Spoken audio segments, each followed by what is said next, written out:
Hello, I'm Severin Suzuki, speaking for ECHO, the Environmental Children's Organization. We're a group of 12 and 13-year-olds trying to make a difference. Vanessa Suddy, Morgan Geisler, Michelle Quigg, and me.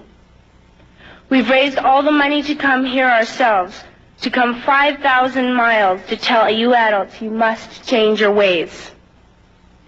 Coming up here today, I have no hidden agenda. I am fighting for my future.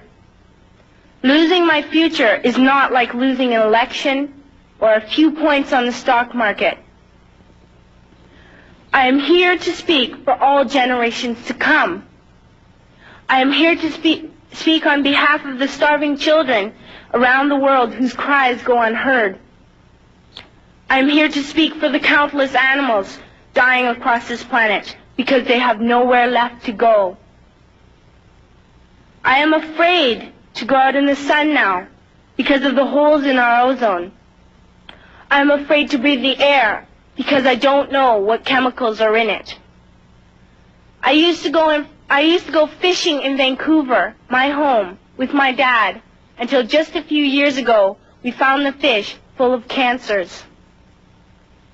And now we hear of animals and plants going extinct, every day vanishing forever.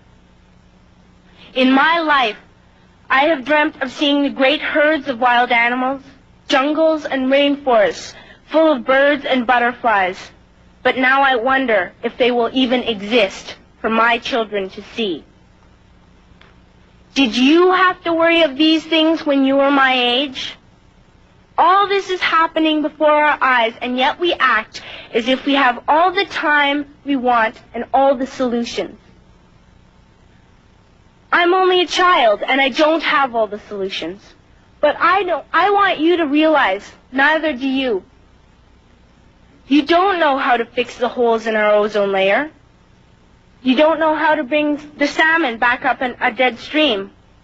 You don't know how to bring back an animal now extinct. And you can't bring back the forest that once grew where there is now a desert. If you don't know how to fix it, please stop breaking it. Here, you may be delegates of your government, business people, organizers, reporters, or politicians, but really, your mothers and fathers, sisters and brothers, aunts and uncles, and all of you are someone's child. I'm only a child, yet I know we are all part of a family, 5 billion strong. In fact, 30 million species strong. And borders and governments will never change that. I'm only a child, yet I know we are all in this together and should act as one single world towards one single goal. In my anger, I am not blind, and in my fear, I am not afraid of telling the world how I feel. In my country, we make so much waste. We buy and throw away, buy and throw away, buy and throw away, and yet northern countries will not share with the needy. Even when we have more than enough, we are afraid to share. We are afraid to let go of some of our wealth. In Canada, we live the privileged life, with plenty of food, water, and shelter. We have watches, bicycles, computers, and television sets. The list could go on for 2 days. 2 days ago, here in Brazil, we were shocked when we spent time with some children living on the streets. This is what one child told us. I wish I was rich. And if I were, I would give all the street children food, clothes, medicines, shelter, and love and affection.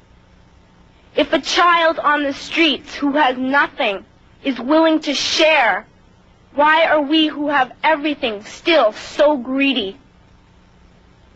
I can't stop thinking that these are children my own age, that it makes a tremendous difference where you are born. That I could be one of those children living in the favelas of Rio.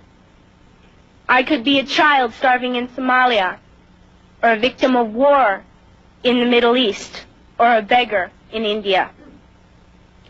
I am only a child, yet I know if all the money spent on war was spent on finding environmental answers, ending poverty, and finding treaties, what a wonderful place this earth would be.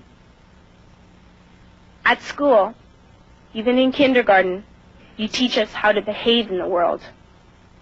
You teach us to not to fight with others, to work things out, to respect others, to clean up our mess, not to hurt other creatures, to share, not be greedy. Then why do you go out and do the things you tell us not to do? Do not forget why you are attending these conferences, who you're doing this for. We are your own children. You are deciding what kind of a world we are growing up in. Parents should be able to comfort their children by saying, everything's going to be all right. It's not the end of the world, and we're doing the best we can. But I don't think you can say that to us anymore. Are we even on your list of priorities? My dad always says, you are what you do, not what you say. Well, what you do makes me cry at night. You grown-ups say you love us, but I challenge you, please, make your actions reflect your words. Thank you.